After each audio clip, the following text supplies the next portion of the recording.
শুরুতেই বড় প্রশ্ন, বাংলাদেশের পরবর্তী রাষ্ট্রপতি কি হতে যাচ্ছেন মির্জা ফখরুল ইসলাম আলমগীর? বাংলাদেশের রাজনীতিতে হঠাৎ করেই রাষ্ট্রপতি পদ নিয়ে নতুন আলোচনা শুরু হয়েছে।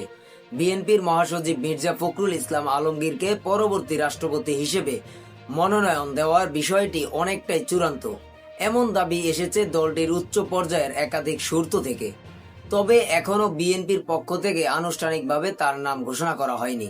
দলীয় সূত্রের বরাত দিয়ে জানা যাচ্ছে, বিএনপির চেয়ারম্যান ও প্রধানমন্ত্রী তারেক রহমান রাষ্ট্রপতি পদে মির্জা ফখরুলের নাম চূড়ান্ত করেছেন।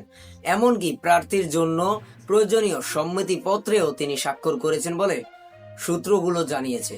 রাষ্ট্রপতি নির্বাচনের ক্ষেত্রে শুধু দলীয় সিদ্ধান্তই যথেষ্ট নয়, নির্ধারিত নিয়ম অনুযায়ী মনোনয়ন পত্রের সঙ্গে প্রার্থীর সম্মতির লিখিত ঘোষণা জমা দিতে হয়। পাশাপাশি সংসদ সদস্যদের প্রস্তাব ও সমর্থনের বিষয়টিও প্রক্রিয়ার অংশ। এদিকে রাষ্ট্রপতি নির্বাচনকে ঘিরে বিরোধী দলগুলো প্রস্তুতি নিচ্ছে। জামায়াত নেতৃত্বাধীন বিরোধী জোট কর্নেল অবসরপ্রাপ্ত অলি আহমেদকে প্রার্থী করার ঘোষণা দিয়েছে।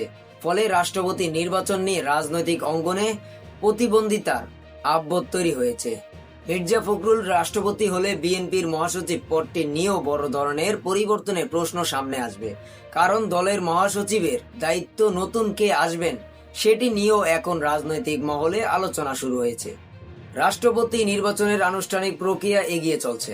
নির্বাচন কমিশনের ঘোষিত সময়সূচি অনুযায়ী 13ই আগস্ট মনোনয়নপত্র জমা দেওয়ার সুযোগ থাকবে এবং 20 আগস্ট রাষ্ট্রপতি নির্বাচন অনুষ্ঠিত হওয়ার কথা রয়েছে।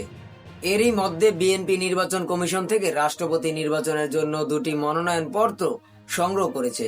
দলের 2 জ্যেষ্ঠ নেতা নির্বাচন কমিশনে গিয়ে এই ফরম সংগ্রহ করেন। একই সঙ্গে 2টি মনোনয়নপত্র নেওয়ার ঘটনা রাজনৈতিক মহলে তৈরি হয়েছে নানা কৌতূহল।